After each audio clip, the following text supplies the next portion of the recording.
How might your life have been different if there was a religion for you? A religion that affirmed you as a woman, as equal to man and made in the image of God.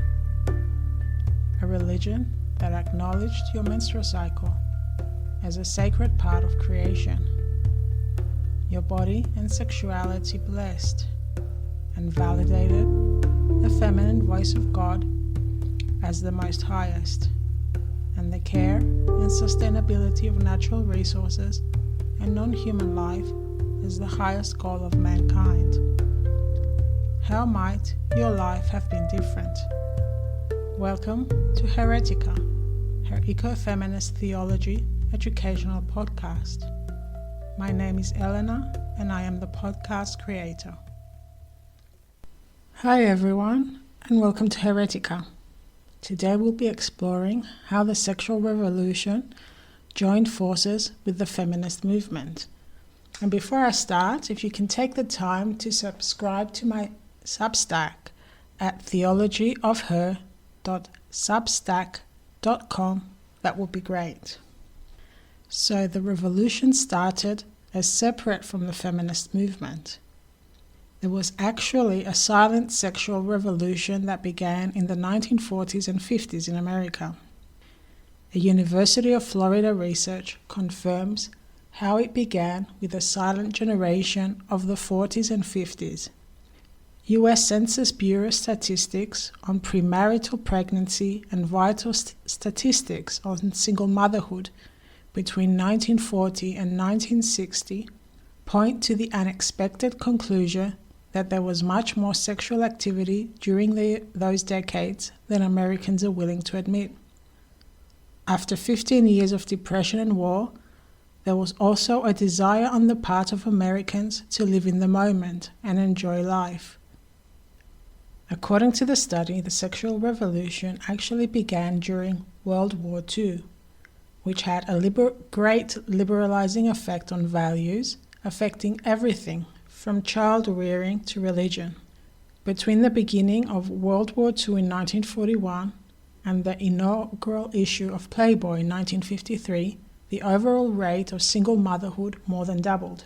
The silent generation may have been silent about what they were doing, but they weren't all that complacent.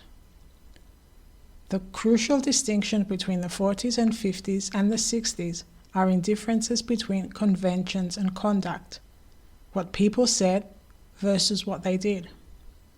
During the 60s, Americans simply were more willing to acknowledge the extracurricular sexual activities of the young than they had been during the previous decades. Then, rather than a sexual revolution, an upheaval in social conventions is what occurred in the 60s, in that in the 60s and 70s, the change in social conventions was recognized by the mass media almost immediately.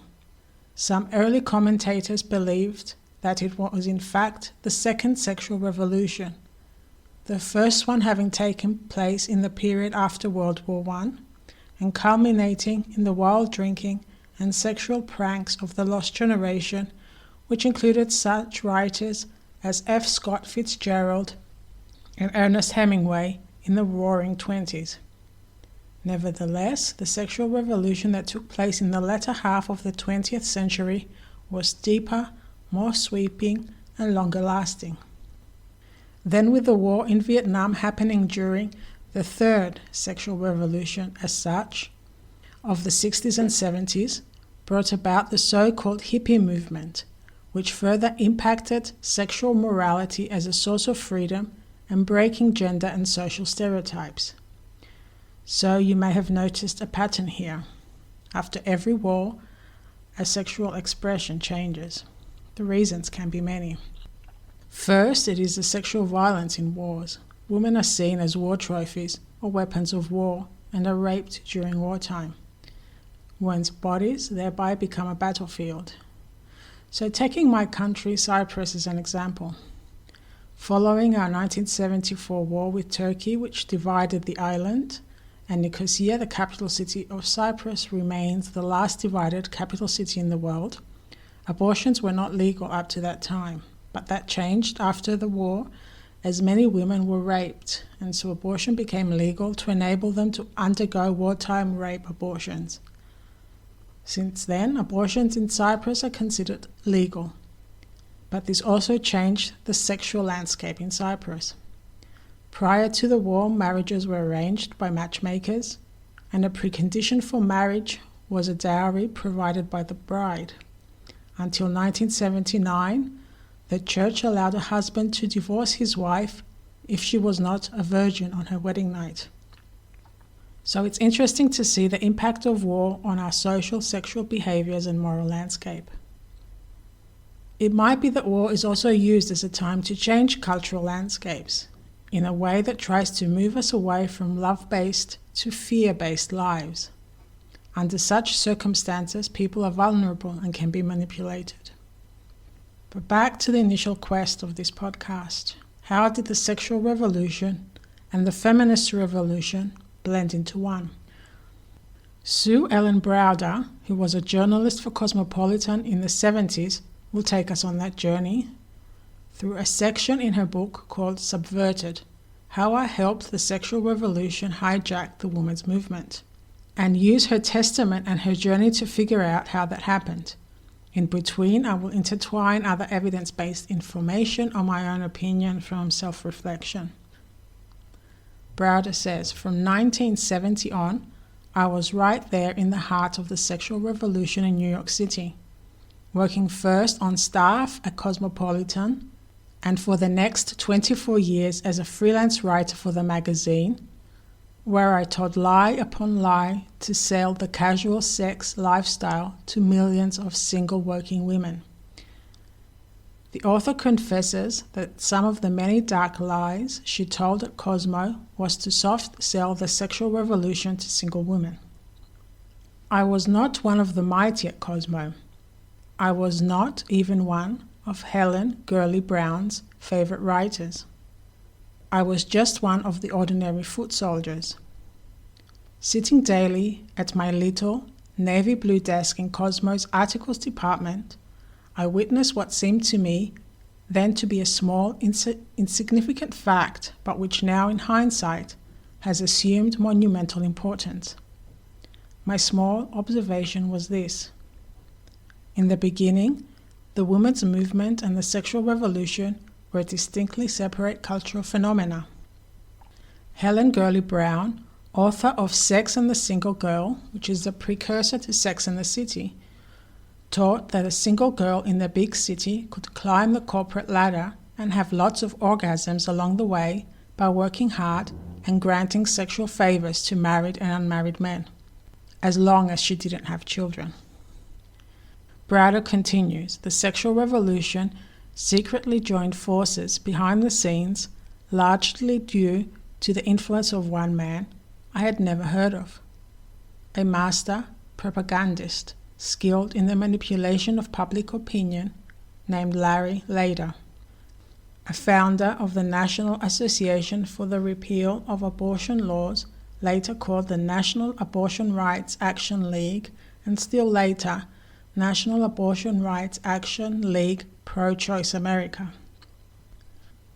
Lader worked for years on fellow magazine writer Betty Friedan, whose book The Feminine Mystique sparked second-wave feminism until he finally persuaded her to insert the sexual revolution's most controversial demand, abortion, into the National Organization for Women's political platform, which Friedan was president from 1966 to 1970. Lader's misleading propaganda not only seduced Friedan and grafted abortion onto the women's movement, but 5 years later became a legal pillar for the Roe versus Wade decision. That's right. The 1960s women's movement was hijacked largely due to the tireless efforts of one man, whose greatest passion was to make abortion legal. Lader himself said that the idea of legalizing abortion struck at the tenets of the Roman Catholic Church and fundamentalist faiths, but even more important, at the whole system of sexual morality to which the middle class gave lip service. He maintained that to tamper with abortion meant that the whole system of sexual morality could come tumbling down, which is of course precisely what happened. So as stated previously, the 60s and 70s sexual revolution, change in social conventions, was recognized by the mass media almost immediately. Thereby, the mass media became the way to bring down the sexual moral codes of men, but mostly women, at the time, and Cosmopolitan played a role in this. So how did Later sell abortion under the label of reproductive rights to American women and all the way to the US Supreme Court? Browder devotes chapter 4 of her book to tell the story. I will share most of that. Larry Lader and Betty Friedan would misguide my thinking in such a way that it would change my whole life and the lives of millions of other Americans.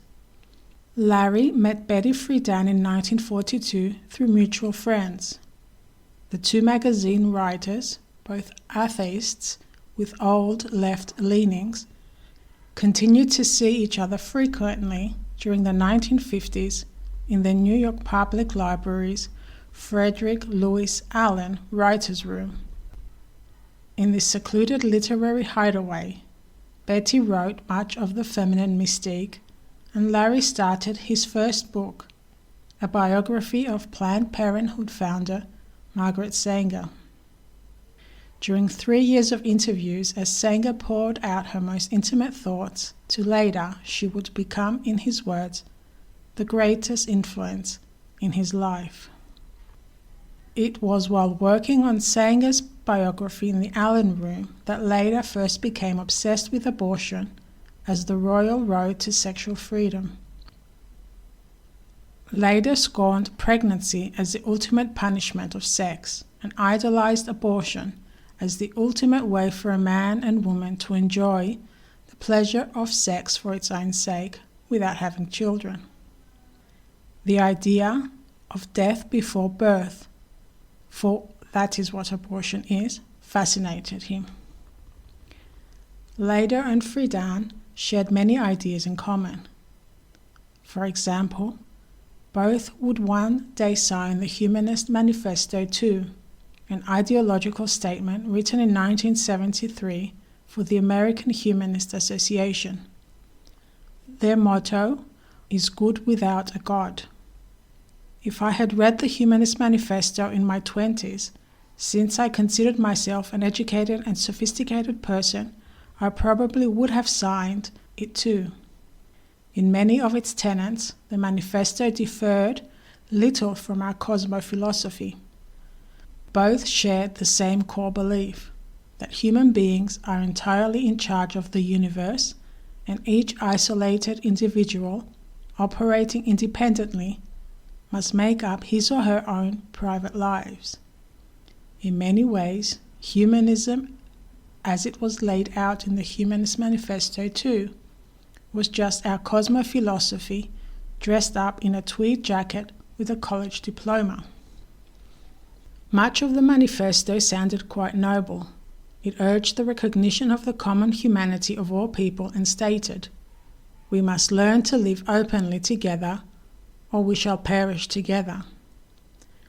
Yet it also alluded to traditional religions as obstacles to human progress, stated that morals derive their source from human experience and need no theological or ideological sanction, and called for the rights to abortion, birth control, euthanasia, and suicide.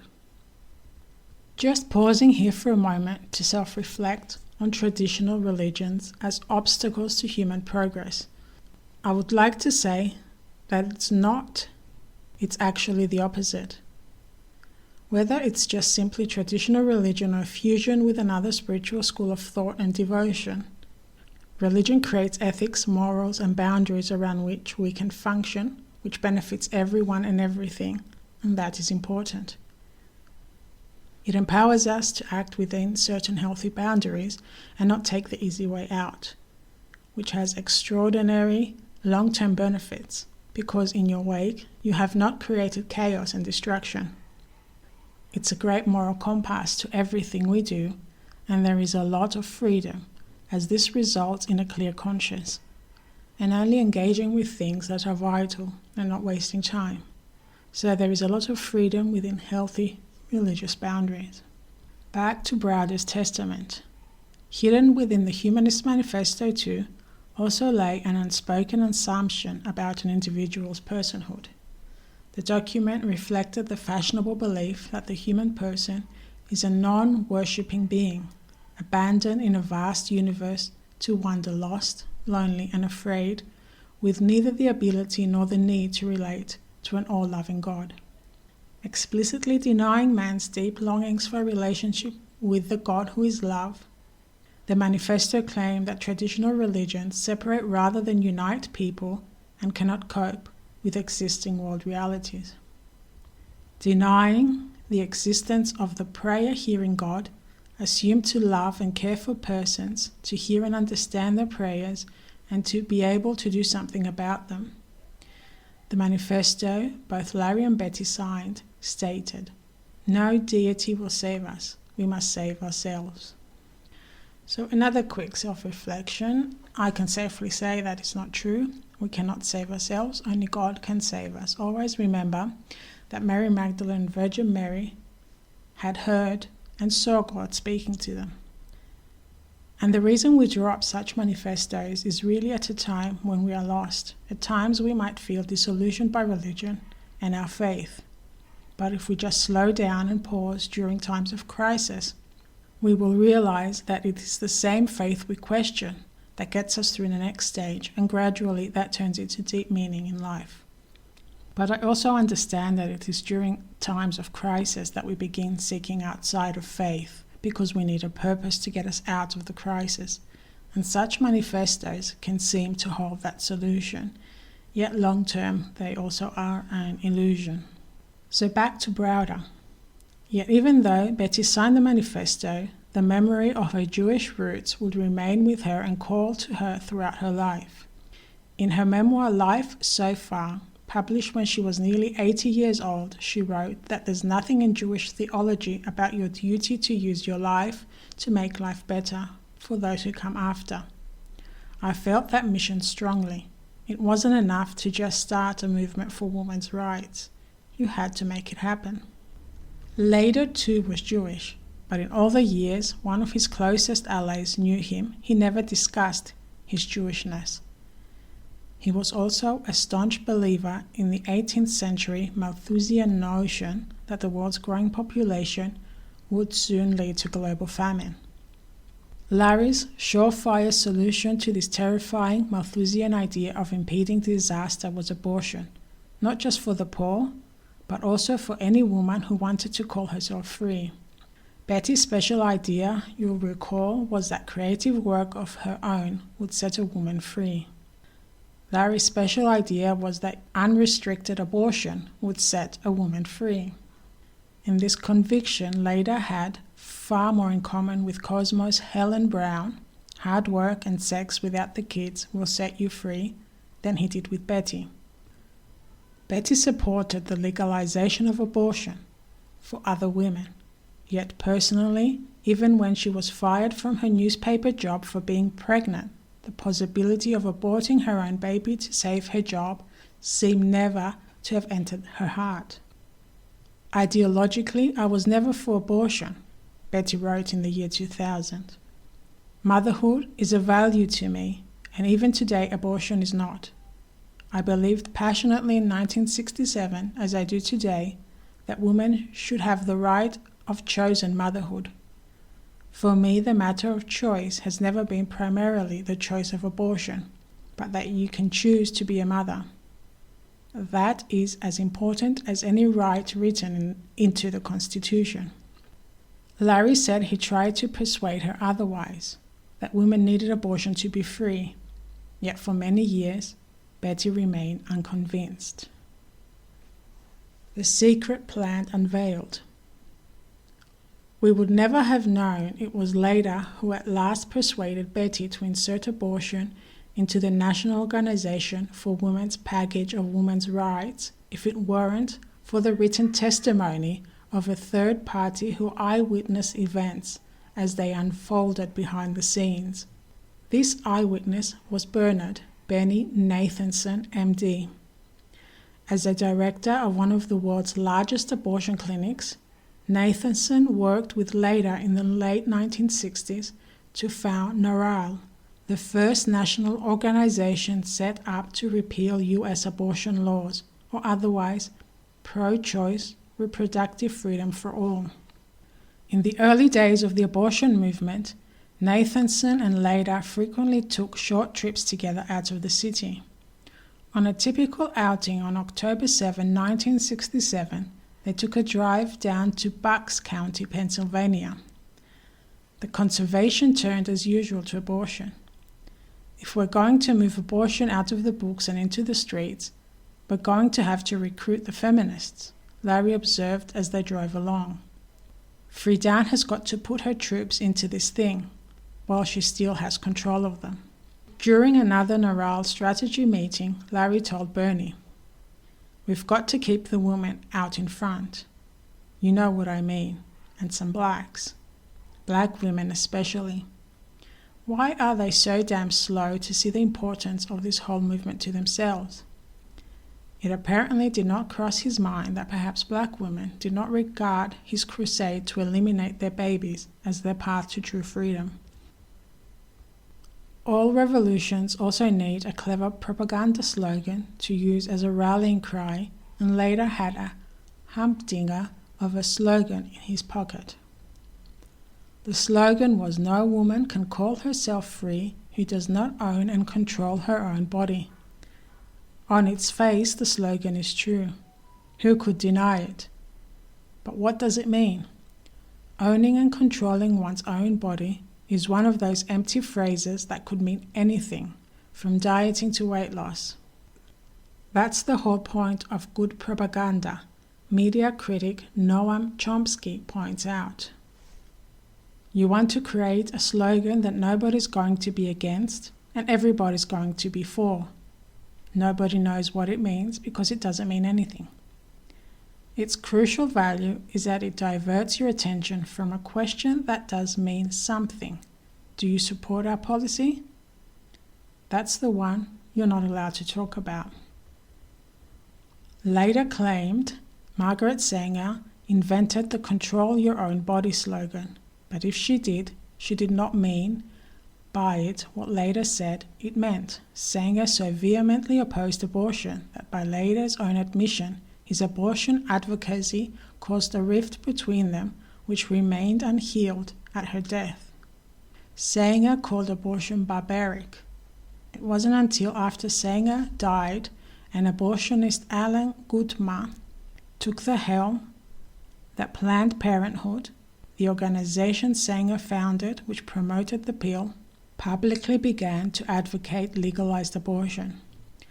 Dismissing Sanger as behind the times, Leda created his own lexicon in which a woman's freedom to own and control her own body meant her right to unrestricted abortion on demand. So just a few things about Margaret Sanger and Planned Parenthood. She did create it in 1930. She opened a family planning clinic in Harlem that sought to enlist support for contraceptive use and to bring the benefits of family planning to women who were denied access to the city's health and social services. And for the first time, this included black women.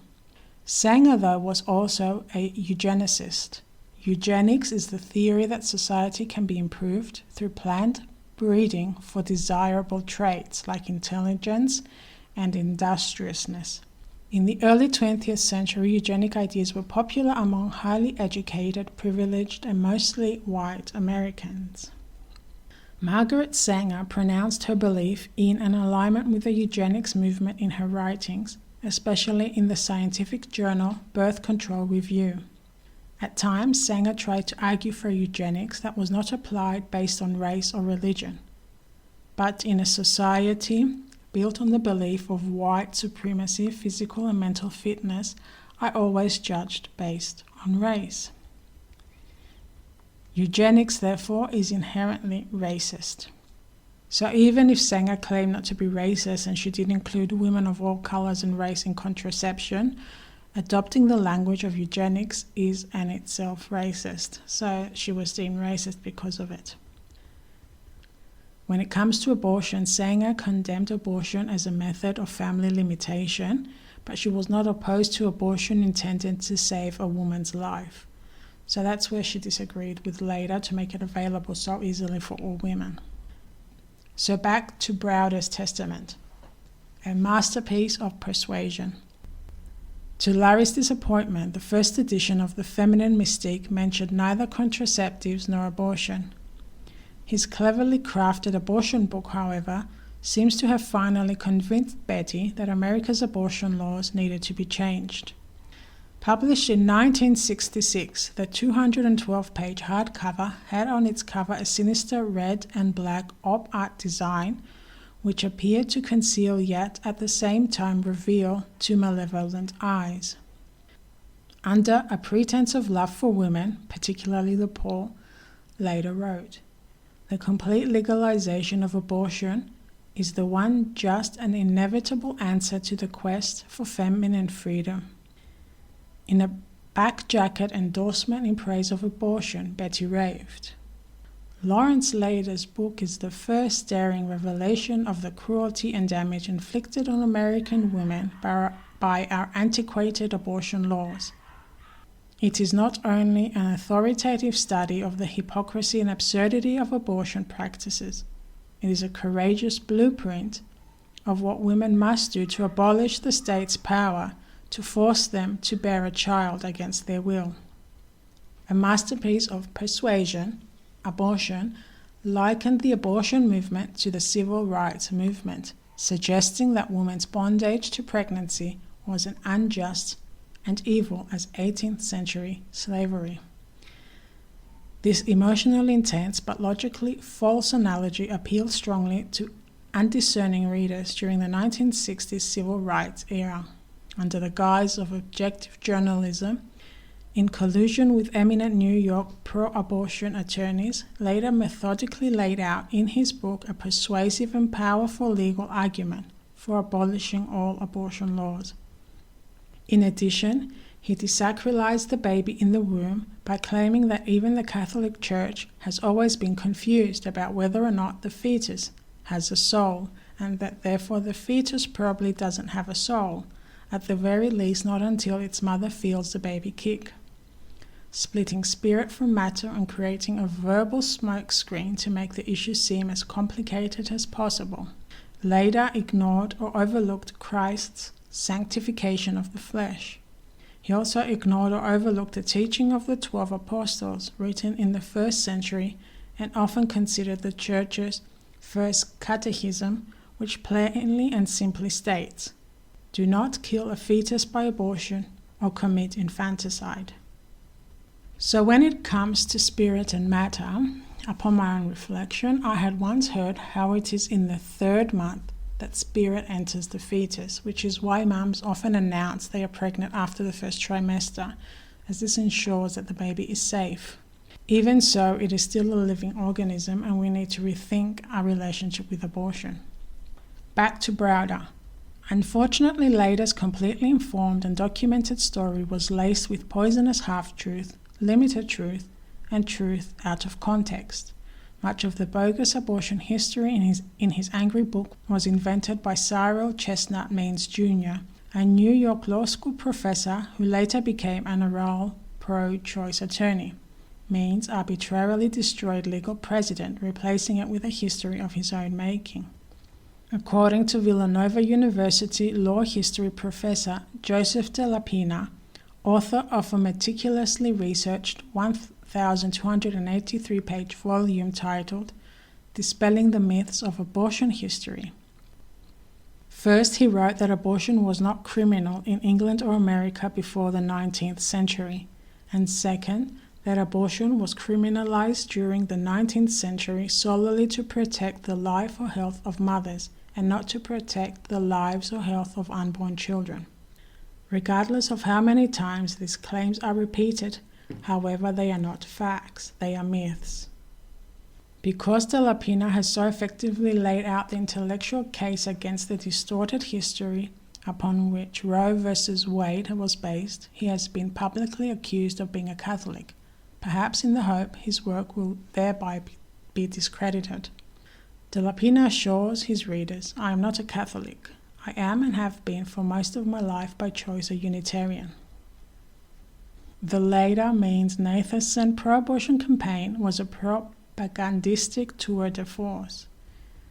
Means' highly imaginative history was a convoluted blend of fact and fiction, so intricately interlaced only an extremely well-educated and diligent historian could pry the two apart.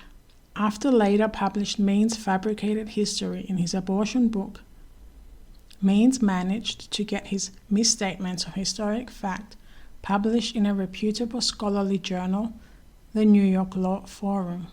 He then proceeded to present his radical revision of the history of abortion, a history that had been unquestioned for centuries, to the Supreme Court in an amicus brief to Roe versus Wade. Justice Harry Blackmun in turn relied heavily and uncritically on this history to write his abortion opinions. Blackmun cited Larry's abortion book no less than 7 times, and Means' history, but no other historian another 7 times. By comparison, the petty lies we told at Cosmo were child's play. To continue the ruse, many statistics in Later's book and later in Naral's press release were completely made up. Knowing that if a true poll were taken, we would be soundly defeated, we simply fabricated the results of fictional polls, Nathanson revealed. Hence plagiarism. We announced to the world that we had taken polls and that 60% of Americans were in favor of permissive abortion. This is the tactic of the self-fulfilling lie. The number of illegal abortions later alleged to be done annually in the United States was also fabricated. Although the actual figure was about 100,000, Nathanson said, "The figure we gave to the media repeatedly, and the figure that appeared in Later's book was 1 million. Repeating the big lie often enough convinced the public. As for the number of women dying each year from illegal abortions, the figure Naral constantly fed to the media was 10,000, when the real number was around 200 to 250. These fictitious figures, Nathanson reported, took root in the consciousness of Americans and convinced many we needed to crack the abortion law. Part of the nature of propaganda is that it must be concealed and disguised. The difficulty of recognizing a propagandist at all is part of his success.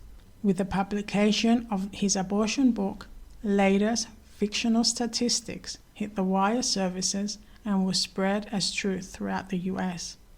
Newspapers ran Later's false statistics with no questions asked. Soon Larry's statistics were just in the air. You didn't even have to have read his book to hear and believe his numbers. I absorbed them as if by osmosis, says Browder. Propaganda is high-tech communication at its most dehumanizing. It steals away a person's freedom to make decisions based on the truth without his even knowing it happened. By now, my conscience was so drowsy from the many lies I told, intellectual errors could slither into my head and breathed there entirely unnoticed. I made a comfortable nest in my head for Later's lies. So did Betty Friedan. After reading Abortion, Betty seems to have been sold at last on Later's abortion will set you free idea. Impressed enough, she even considered putting a demand for the repeal of all abortion laws into Now's original 1966 statement of purpose.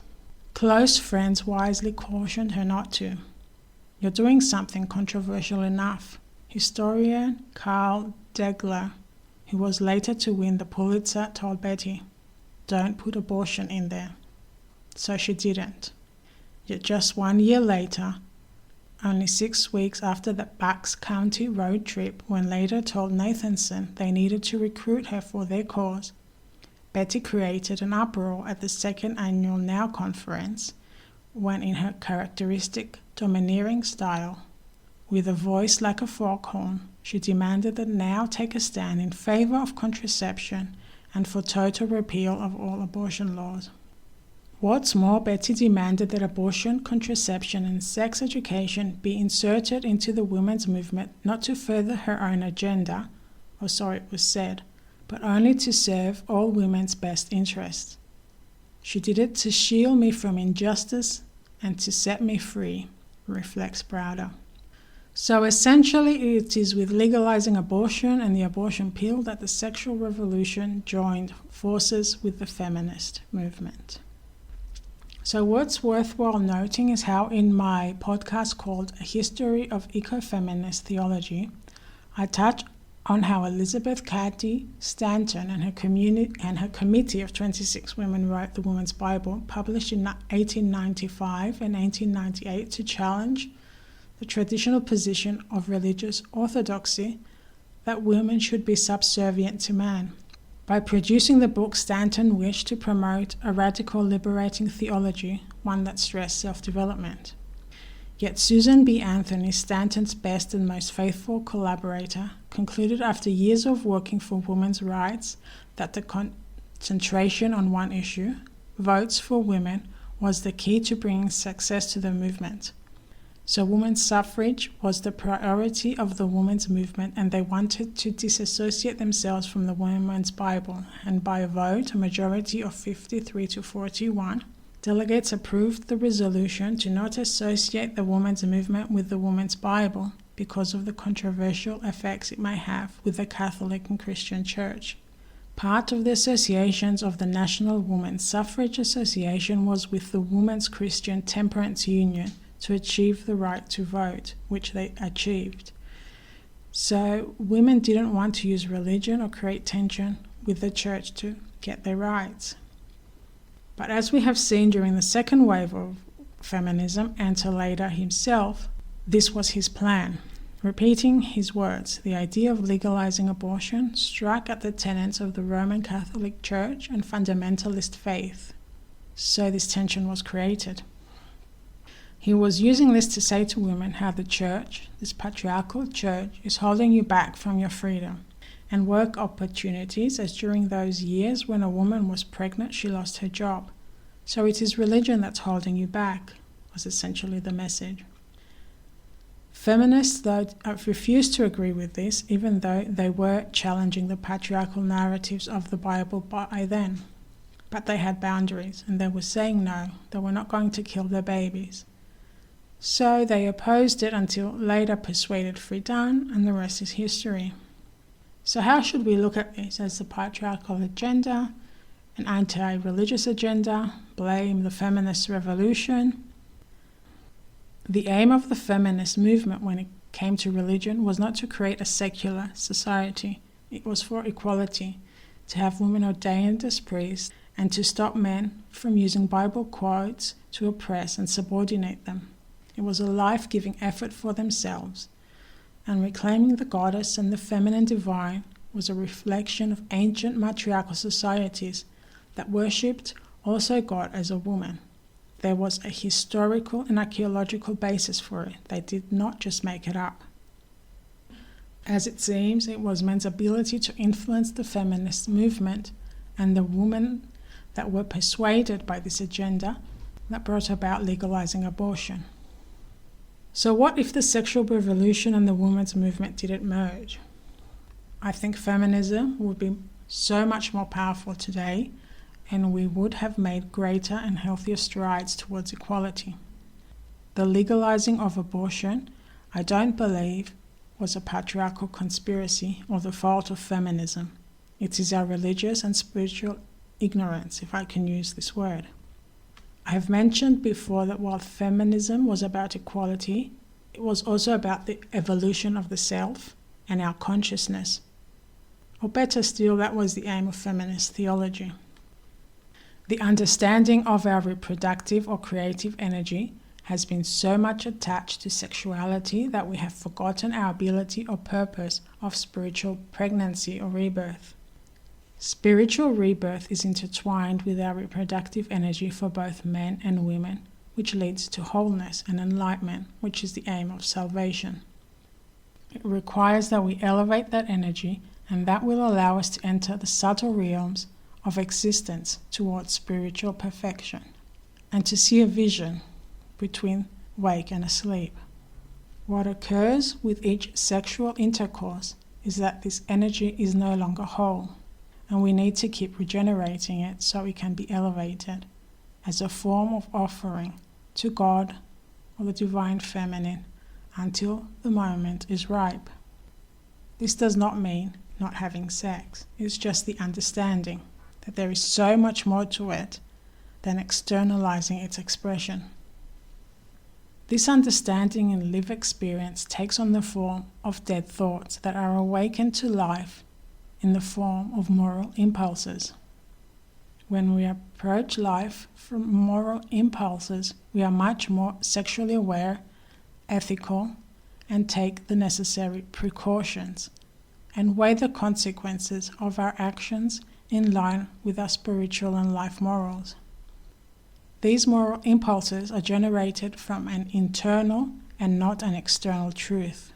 Thus, we learn to rely on that truth from within and make decisions guided by that subtle instinctive voice, not the external manipulation or to fit in with the crowd. The way we understand and utilize our reproductive creative energy has cognitive effects, which opens neural pathways as we know them from modern science, or nadis from the science of yoga, and we're able to see a new reality and have a more extended view of reality.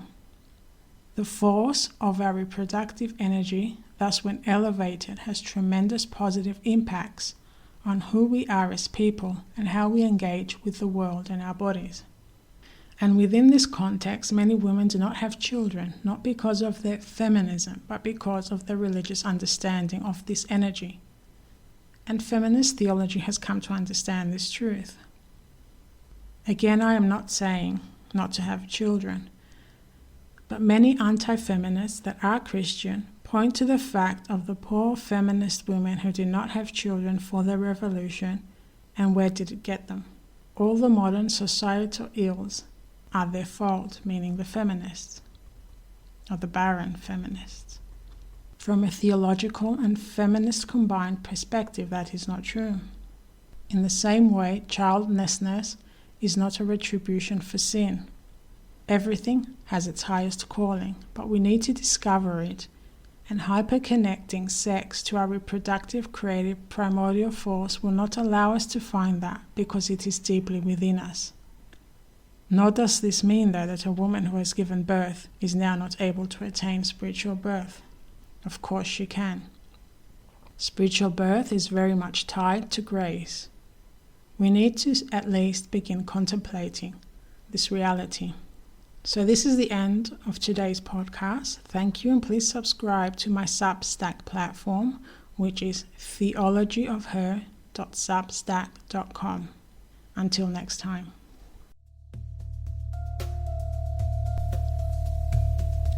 How might your life have been different if there was a religion for you?